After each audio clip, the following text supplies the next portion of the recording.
The Book of Nahum, Chapter 1. The burden of Nineveh.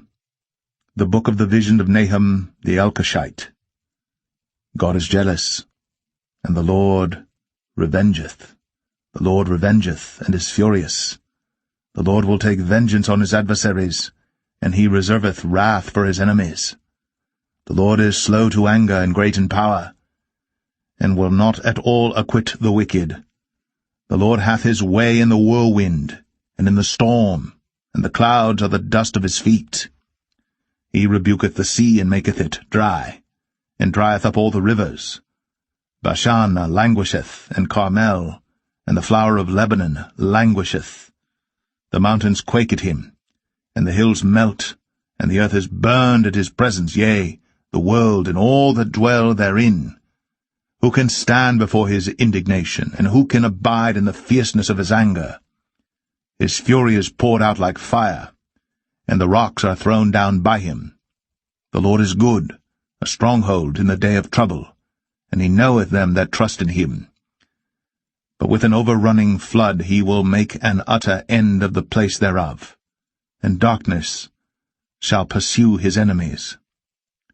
What do ye imagine against the Lord?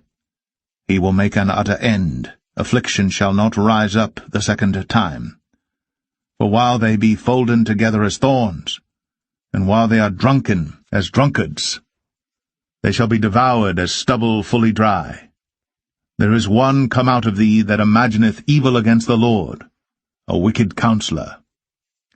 Thus saith the Lord, though they be quiet, and likewise many, yet thus shall they be cut down, when he shall pass through.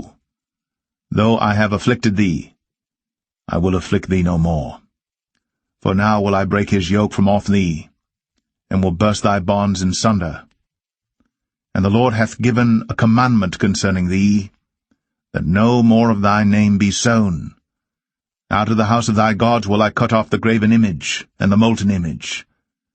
I will make thy grave, for thou art vile. Behold upon the mountains the feet of him that bringeth good tidings, that publisheth peace. O Judah, keep thy solemn feasts, perform thy vows, for the wicked shall no more pass through thee.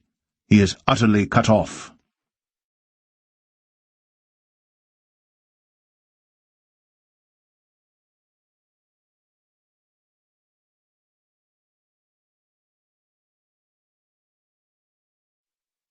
Nahum 2.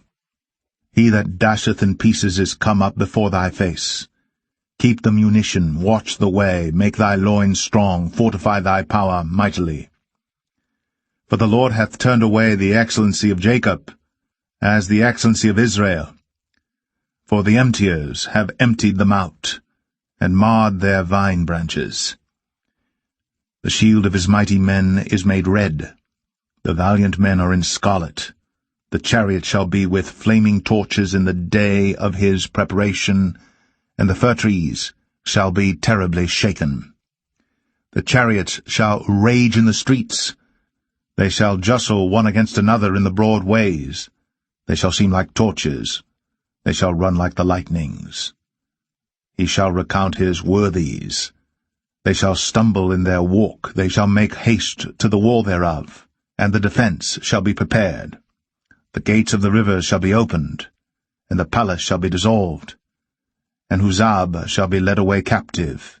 She shall be brought up, and her maids shall lead her as with the voice of doves, tabering upon their breasts. But Nineveh is of old like a pool of water, yet they shall flee away. Stand, stand, shall they cry, but none shall look back. Take ye the spoil of silver, take the spoil of gold, for there is none end of the store and glory out of all the pleasant furniture. She is empty and void and waste, and the heart melteth, and the knees smite together, and much pain is in all loins, and the faces of them all gather blackness.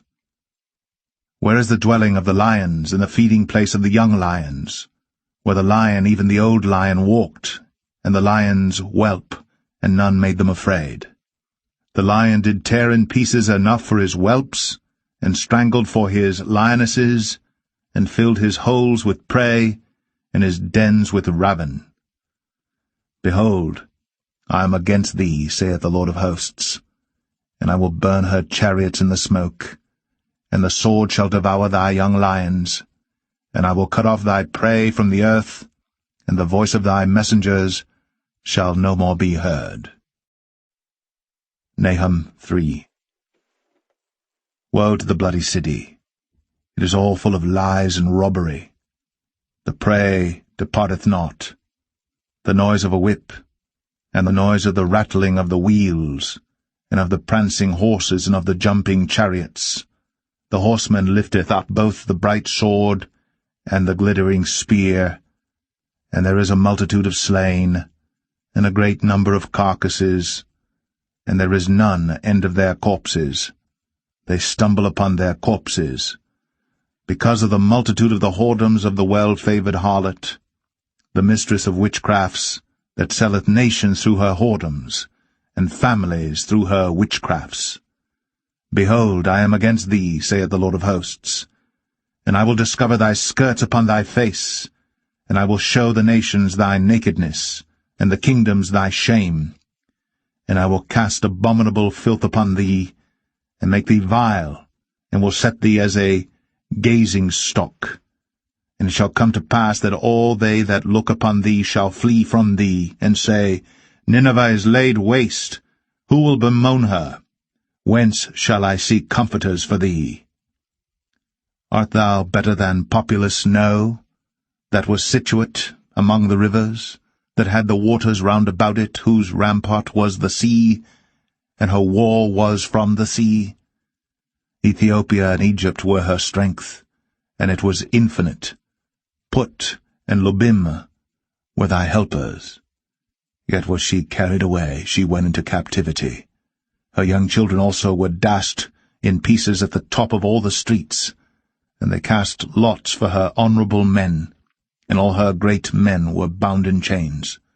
Thou also shalt be drunken, thou shalt be hid. Thou also shalt seek strength because of the enemy. All thy strongholds shall be like fig trees with the first ripe figs. If they be shaken, they shall even fall into the mouth of the eater. Behold, thy people in the midst of thee are women. The gates of thy land shall be set wide open unto thine enemies. The fire shall devour thy bars. Draw thee waters for the siege. Fortify thy strongholds. Go into clay, and tread the mortar. Make strong the brick kiln. There shall the fire devour thee. The sword shall cut thee off. It shall eat thee up like the cankerworm. Make thyself many as the cankerworm. Make thyself many as the locusts. Thou hast multiplied thy merchants above the stars of heaven. The cankerworm spoileth and flieth away. Thy crowned are as the locusts, and thy captains as the great grasshoppers, which camp in the hedges in the cold day. But when the sun ariseth, they flee away, and their place is not known where they are. Thy shepherds slumber, O king of Assyria. Thy nobles shall dwell in the dust. Thy people is scattered upon the mountains, and no man gathereth them. There is no healing of thy bruise. Thy wound is grievous. All that hear the bruit of thee shall clap the hands over thee. For upon whom hath not thy wickedness passed continually?